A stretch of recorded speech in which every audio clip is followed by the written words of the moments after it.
దంపతులు పెద్దవాళ్లకు నమస్కారం చేయక్కర్లే. అమ్మాయి బస్తీ పిల్ల ఏం తెలియదు, నీకు బుద్ధి జ్ఞానం ఉండక్కర్లేదా? తాతయ్య, పార్వతీ పరమేశ్వరులాగా చిరంజీవులు కనుక్కుంటూ చిరకాలం వర్ధిల్లండి నాయన. పోండి. ఏమిటి విషయం? ఉన్నట్టుండి ఇలా వచ్చావా? ఏం లేదు మావయ్య, ఒకసారి చూసి పోదామని వచ్చాను. మన బడవగాడి ఎంత పని చేశాడు చూసావా? తెలుసు మావయ్య, పట్టాభిరామయ్య ఇష్టం వచ్చినట్లు మాట్లాడాడు. రెండో అమ్మాయిని మన మనోహరికి చేసుకుంటానని చెప్పి ఏదో సర్దుబాటు చేసి చెప్పొచ్చాను. లోకం తీరే అంత నాయన. ఇద్దరూ ఒక తండ్రి బిడ్డలే అయినా వాడికి ఆస్తి ఉంది గనక అందరూ వాడికి పిల్లనిస్తామంటారు. పాపం వీడికి అయ్యే పెళ్లిని కూడా చెడగొడతారు. అవును మావయ్య, ఇదంతా నేను చేసిన పాపం. శంకరం నా కొడుకేనని చెప్పగలిగితే, ఒక్క మాట చెప్పగలిగితే ఇలా జరిగేదా? వాడి భార్య ఇలా అవమానాల పాలయ్యేవాళ్ళు. ఆ పసి మనసులు ఎంత బాధపడ్డాయో ఏం చేయగలను? నేను బ్రతికుండి నా బిడ్డకు చచ్చిన వాడిని. ఒక్క విషయం అయినా ఇప్పుడు పోయిందేముంది, శంకరాన్ని పిలిచి నిజం చెప్పేస్తాను. వద్దు మావయ్య, నేను ఈ స్థితిలో వాడి ముఖం చూడలేదు. ఇన్ని జరిగిన తర్వాత వాడు నన్ను క్షమించలేడు, పైగా అసహించుకుంటాడు. నీకు తెలవదులే, నువ్వు ఊరుకో. మావయ్య. శంకరా! ఏమిటి తాతయ్య? అమ్మాయి నువ్వు ఇలా రండి. విశ్వం,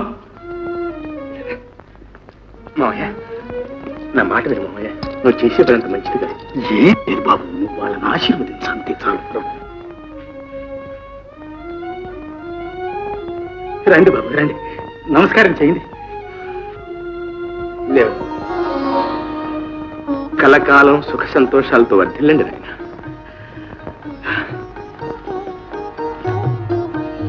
బాబు ఇదిగో, తీసుకో నాయన. వీరే మీ నాన్నగారి స్నేహితులు. నీ చదువు కోసం నీకు ఎంతో సహాయం చేశారా.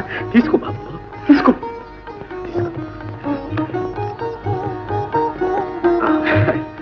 మా నాన్నగారి ఆచూక్యం అనేది తెలిసిందండి? లేదు బాబు, దేశాలు తిరుగుతూ ఎక్కడో రాలిపోయి ఉంటాడు.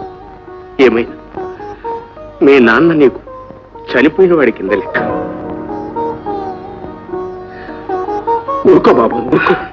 శంకరం, ఏమిటిదంతా? ఇదేనా మర్యాద? వారిని కదలించి కళ్ళనీళ్ళు పెట్టిస్తావా? వెళ్ళండి లోపలికి. వస్తుంది.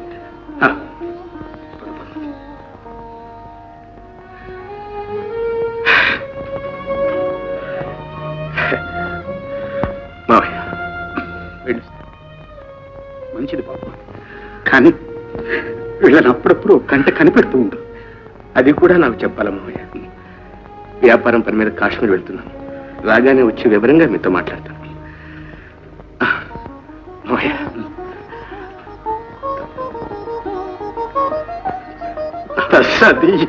ఈ పిల్లల్ని ఒక్క తమాషా పట్టించిందని వెళ్ళొస్తాను మావయ్య.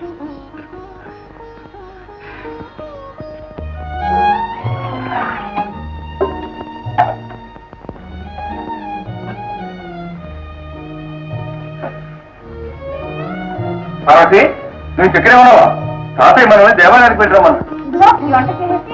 లేదానివే, మా తాతయ్య మనవరాజు వంట గింట తీరుస్తాడనుకున్నావేంటి? లేవెళ్దాం. ఓహో, చాలా దూరం వచ్చిందే. మాత్రం ఛాన్స్ ఇస్తే సంక్రమణ వేసుకుపోవు.